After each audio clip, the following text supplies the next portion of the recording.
Hello, my lovable friends. I hope you are doing great. In today's video, we're going to talk about homeschooling, the advantages, disadvantages, and everything that you need to be prepared so that if by any chance this is your question on the day of test, you've got plenty of ideas and phrases ready to be used in your IELTS writing or even your speaking test.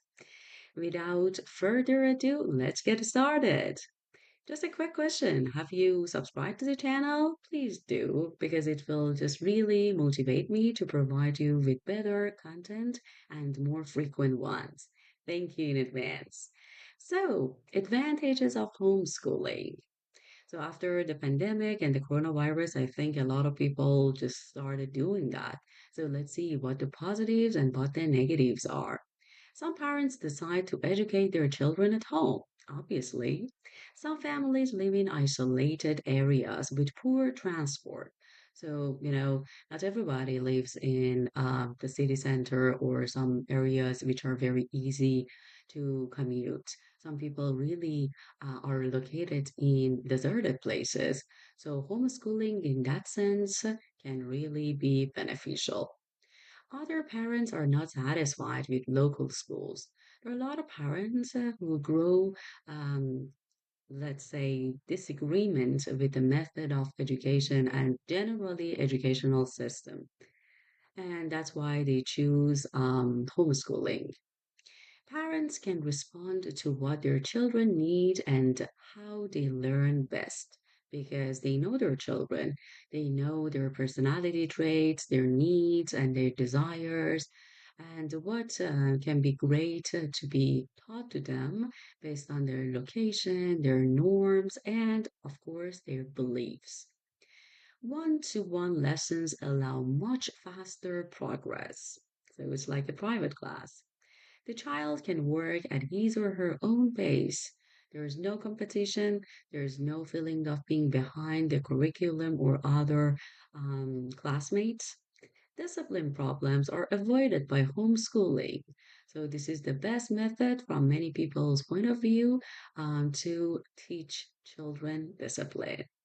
So, moving on to the next part, in which we're gonna cover some disadvantages of homeschooling.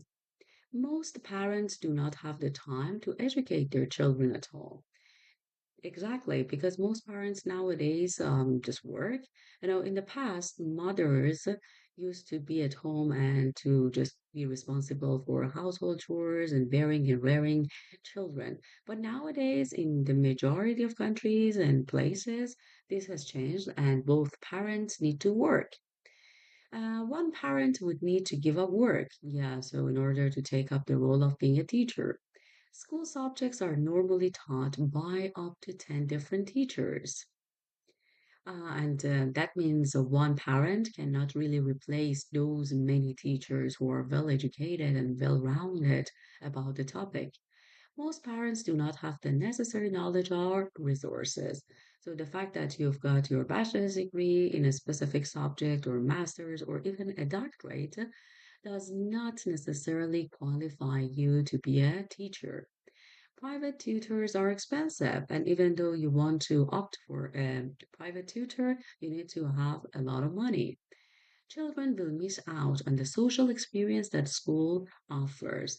So, sending students to schools is just not about academic pursuit, but it is mostly about the relationship that is built up upon the participation in classes between classmates, friends, teachers, and other members of school. At school, children learn how to get on with each other, to get on or get well.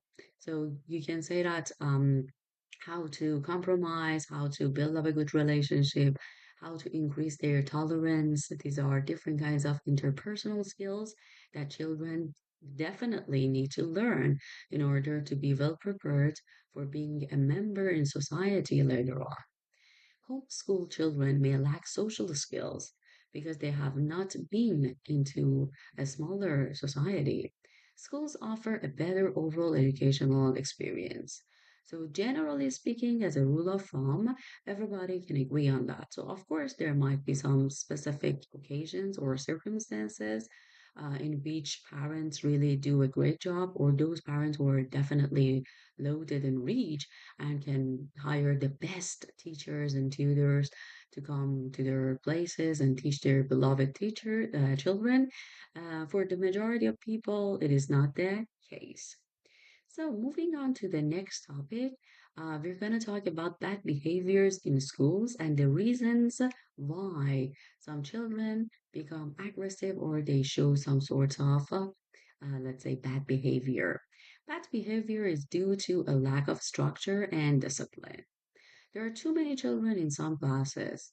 Because of the number of children that is too high, sometimes some sorts of problems can occur. Large classes are difficult to manage. Many disruptive students come from an unstable family background. So, this is something which is rooted from the psychology and the family background. If children see some sort of disagreement, very, let's say, severe ones, or they are coming from broken families, definitely they might show some, let's say, signs of violence. Other parents are too lenient and spoil their children. So lenient. Lenient means they are very actually soft. They are very flexible. They're too much emotion involved in their relationship with their children. As a result, they spoil their children, meaning that if they want something or if they want to do something, parents have never told them no, and if they say no, the children have learned their way out to satisfy and convince their parent to listen to their uh, requests. And some children are used to getting whatever they want.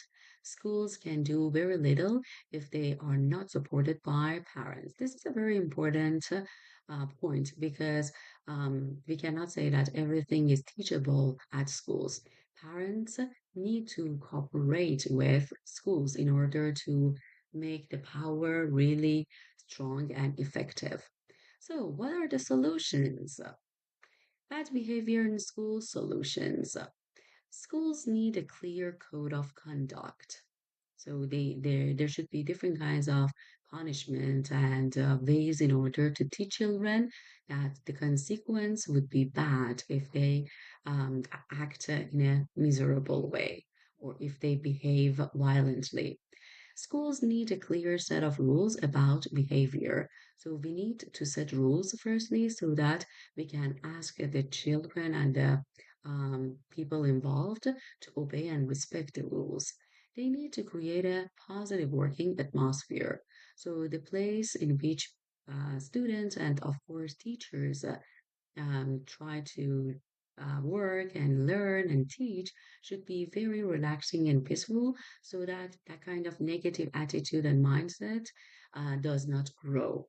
Teachers must have the power to punish disruptive students. So there should be some sorts of ways and techniques to tell the difference between a good student showing good behavior and a, let's say, disruptive student showing and reacting poorly. Schools should remove difficult children from lessons. Sometimes students are asked to leave the class or even school in order to learn their lesson. Schools need to work closely with parents. So, as we said previously, parents and schools need to really cooperate in order to get the most of that opportunity. Discipline could be lacking at home because at school they learn a lot of things, but when they come back at home, they see those rules are not being practiced. Parents must support the school rules. They should take responsibility for their children's behavior. So they cannot say that, oh, I don't know why my son, my daughter is showing that kind of reaction or that sort of behavior.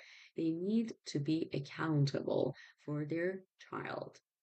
Okay, so let's move to the next topic, during which we're going to talk about corporal punishment and the opinions about that. Corporal punishment is not a good idea. Physical punishment is a way of controlling children using fear. Of course, this sort of punishment, corporal and physical punishment, is a very controversial topic and a hot topic. I personally do not agree with that, and I know that probably the majority of parents do not like the idea. Maybe it was a very good and common way in the past, but not anymore, because the majority of psychologists and those experts in the field say that it is not a good idea and it has a lot of side effects and consequences on the child, especially later on when they become adults. So I personally do not agree with that, but these are just the ideas to make you prepared to write about and talk about this topic or other topics which are related to this one. This does not promote trust between adults and children. So, if children are constantly afraid of their parents or their teachers, the trust would be destroyed. Children who are punished physically may become shy or resentful. Exactly. So, maybe they lose their confidence and self esteem, or they just have that kind of hatred towards other people, especially those people who have punished them. Corporal punishment creates an atmosphere of fear and anger because they cannot think of any other thing. They cannot express their idea. So it can be really, really a toxic environment. Okay, everybody, I hope that you've learned a lot of good ideas about this topic, new vocabulary, or even a kind of review over the things that you've already known about this topic. Do not forget to subscribe to the channel and don't forget to like the video if you like it, of course. And we will continue about this topic in the next upcoming video. Thank you so much. Have a great day and take care.